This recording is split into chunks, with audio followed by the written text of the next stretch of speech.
एक बात बताइए, जैसे कि भारतीय जनता पार्टी अगर बहुत सारे अगर मीडिया की हम लोग बात करें, वो ऐसा कहती है कि कलकत्ता में डर का एक माहौल है। तो आप कलकत्ता के हैं, मैं आपसे पूछना चाहता हूँ कि कलकत्ता में ऐसा कोई भी ऐसा गली या कोई भी ऐसा मतलब आप जगह बताइए कि जहाँ आप मुस्लिम हैं, आप हिंदू के मोहल्ले में नहीं जा सकते हैं, या अगर आप हिंदू हैं तो मुस्लिम के मोहल्ले में नहीं जा सकते। ये तो गलत है, ऐसा तो कोई जगह है नहीं। कोलकाता हमारा बहुत अच्छा है, बहुत सेफ़ है, और क्योंकि यहाँ पे बुद्धिजीवी बहुत है और सब मिलजुल के रहते हैं। ये जो आपका जो फैलाया जाता है कि नहीं अगर आप कोलकाता के इस मोहल्ले में जाएंगे, बाहर से लोग आते हैं, मुझे लगता है बाहर से लोगों को बुलाया जाता है जब इलेक्शन के टाइम पे, जिसकी वजह से ये सब दंगा वगैरह कराया जाता है। हाँ, लोकल पीपल कभी भी इन्वॉल्व नहीं होते हैं। हाँ, लोकल पीपल मान लीजिए, एक थोड़ा सा इधर आ जाइए। नहीं, ये बात आपने ठीक कहा। मैं जैसे आपने बोला कि बार बार ये दंगा के बारे में बोला, तो मैं ये चीज़ पूछना चाहूँगा, जैसे आप कोलकाता में, अगर कोलकाता के बारे में कोई अगर बाहर का कोई लोग अगर बोलता है या टीवी चैनल से बोलते हैं कि आप इस मोहल्ले में नहीं जा सकते क्योंकि आप हिंदू हो या मुस्लिम हो, तो ये कहीं ना कहीं जो गलत नैरेटिव फैलाया जाता है। ये गलत नैरेटिव गोदी मीडिया की वजह से लोगों के मेंटली उनको इस हिसाब से न्यूज़ एक मैसेज दिया जा रहा है जिससे उनको पॉलिटिकली फ़ायदा मिले वोटिंग में।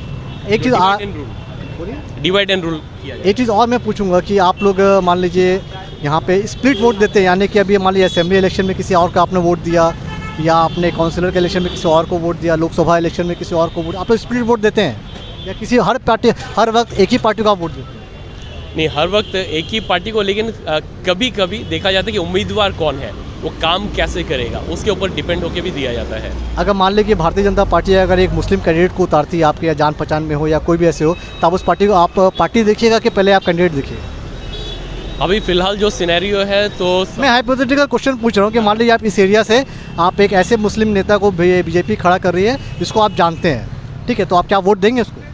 नहीं, अभी फ़िलहाल तो पार्टी पे आप वोट देंगे? क्योंकि अभी पता नहीं आने वाले टाइम में क्या होगा, बट हर कोई चाहता है कि इस बार बीजेपी ना आए, देश का प्रोग्रेस हो।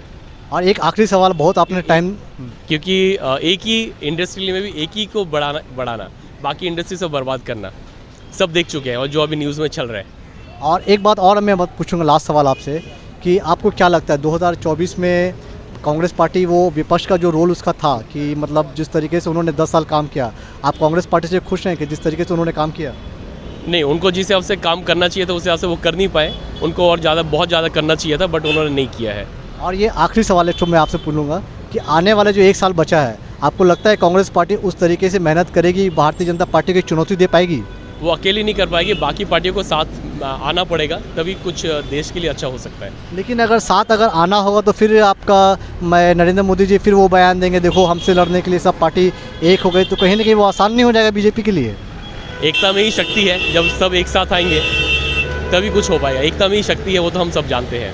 अब मिल के आना पड़ेगा तभी कुछ चेंज हो पाएगा, नहीं तो नहीं हो पाएगा मुश्किल। लेकिन राहुल गांधी की तरफ से वैसा कोई कदम उठाया नहीं गया। आप अगर देखें तो आने वाले कुछ साल, लगभग 1 साल बचे हैं, लेकिन कहीं ना कहीं कांग्रेस की तरफ से मतलब बहुत लैक है, मतलब कोई किसी चीज़ में वो एक्टिव नहीं है। एक होता है चलिए हमको लड़ना है, वो लड़के अगर जीतती है, लड़के हारती है, तो कांग्रेस को कहीं मतलब लड़ता हुआ दिखाई नहीं दे रही है। कांग्रेस के साथ जनता को भी आना पड़ेगा और कांग्रेस को उस लेवल पे काम करना पड़ेगा। उस हिसाब से कोशिश तो कर रहे हैं, बट कहीं पे लैकिंग है। तो बहुत शुक्रिया सर, आपने हमें टाइम दिया। तो ये थी हमारी एक छोटी सी रिपोर्ट जुड़ी हुई लोकसभा इलेक्शन से। होप अगर आपको ये वीडियो की इन्फॉर्मेशन अच्छी लगे तो हमारे यूट्यूब चैनल cstatus.com को ज़रूर लाइक करें और सब्सक्राइब करें। थैंक यू सर आपका।